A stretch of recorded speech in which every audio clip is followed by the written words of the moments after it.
Here's what you need to understand.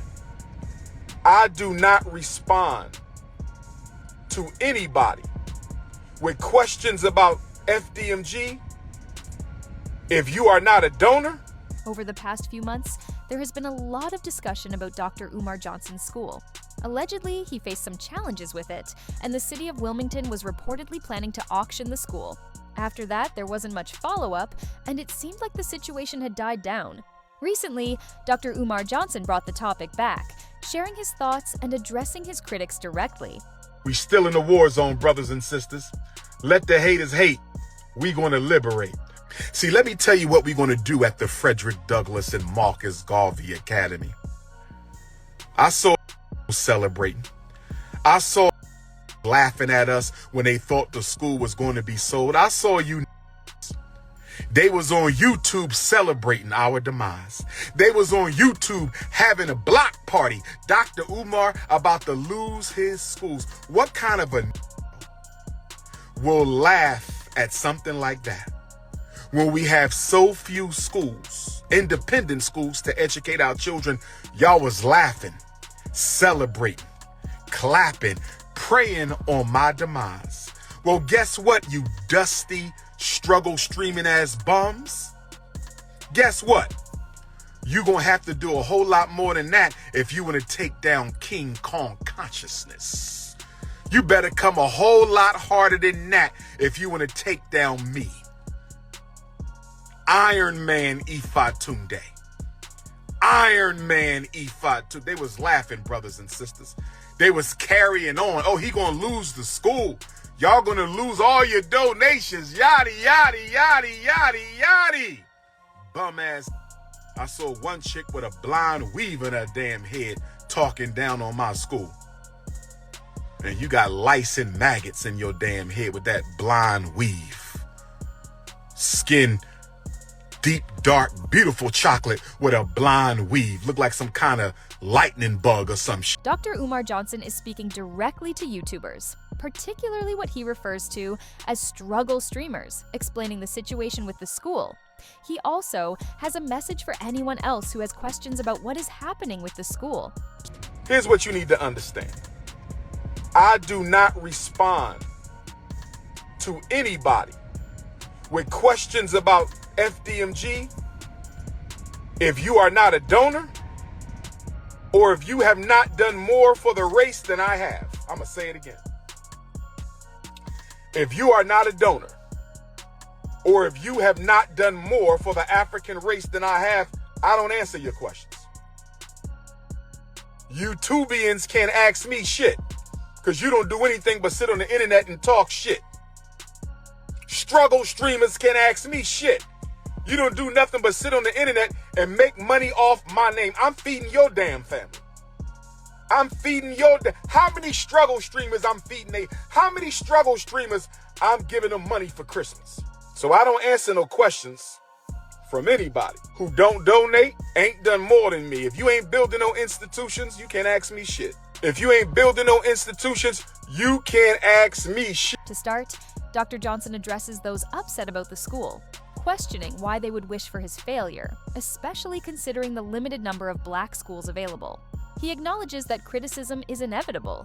Haters exist in every community, and some people will always hope for your downfall, regardless of your actions.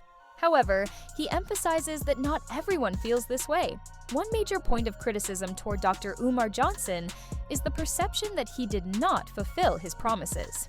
He had repeatedly stated that the school would be open and operational, but according to his critics, those expectations were not met. However, now the focus seems to be on blaming those discussing the situation. Let's compare this to the Charlie Kirk case. Tyler Robinson, a white man, killed Charlie Kirk, yet the people commenting on the incident faced more backlash than Robinson himself. The anger directed at the killer has been relatively minimal. Rarely do we see white conservatives or Charlie Kirk supporters threatening Robinson or his family. In this scenario, Robinson's actions were downplayed because he aligned politically as a Trump supporter, even though his son committed the act. Meanwhile, those merely discussing the situation, who had no direct involvement, received far more scrutiny. The same pattern appears with Dr. Umar Johnson. He addresses critics and those upset with the school, but these individuals had no influence on the actual outcome. Ultimately, the responsibility lies with Dr. Umar Johnson himself. This situation highlights a broader issue. Many Black men, including those in the pro-Black community, often misunderstand the difference between leadership and accountability. Many aspire to lead, but accountability is a separate and essential component.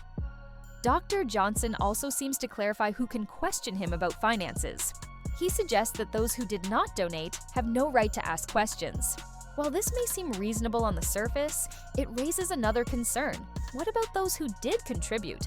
This mirrors situations discussed by Jay Morrison and Boyce Watkins, where donors seeking clarity were unable to receive answers, while non-donors were deemed ineligible to question the process. Then the response was essentially, "You wouldn't ask a white man for this, so why ask a Black man?" However, that overlooks how the money was initially requested. When raising funds, the pitch was about transparency, the intended impact, and the benefits for the Black community. That's what encouraged people to contribute. Now, with results not meeting expectations, the criteria are being restricted, only certain people can ask questions. This shifting of standards and redirecting of blame is common in the Black community, and it ultimately erodes trust. This behavior makes it difficult for people to have confidence in leadership. 15 years have passed, and the school has not made significant progress. However, a major point is that progress could have started small. Starting small allows you to demonstrate that your approach works. Every successful business begins on a smaller scale. Small beginnings do not dictate the ultimate outcome. For example, Apple and Amazon both started modestly. Amazon even began in Jeff Bezos' garage. The value of starting small is that it proves the concept works. Once you establish a working model, others begin to believe in your vision. This encourages investment and attracts support, which helps the project grow to the next level. If Dr. Umar Johnson had started small, with 20 or 25 students, the outcome could have been different. Starting modestly allows the community to see progress, encourages support from donors, athletes, and even government resources. Gradually, momentum builds. However, he chose to start at a scale he wasn't ready for, and as a result, momentum never developed. Now, people are questioning his actions, and he responds with frustration toward those asking questions. Leadership requires accountability. If you are a leader, you must be open to questions and scrutiny. Dr. Umar Johnson has been highly critical of the Black church and its institutions. If a pastor acted in this way, he would not hesitate to call them out for exploiting the community. He would call out someone else for misusing funds, yet he does not hold himself to the same standard. In his view, Dr. Umar Johnson is above accountability. Because of his status, he believes he does not owe anyone an explanation. In his mind, he is anointed and untouchable, the Prince of Prism, so ordinary people are irrelevant to him. Meanwhile, some people assume they are entitled to his money and can do whatever they want with it. True community leaders, however, work for the community. Dr. Umar Johnson presents himself as working for the community, but critics argue that the funds primarily serve him. Real leaders often invest their own money, provide transparency, and keep the community informed about their progress. For example, King Randall, who started a school for boys in Albany, Georgia at age 19, consistently shares updates, which builds trust, even after being deceived by Dr. Umar Johnson. The struggle streamers or commentators are not at fault.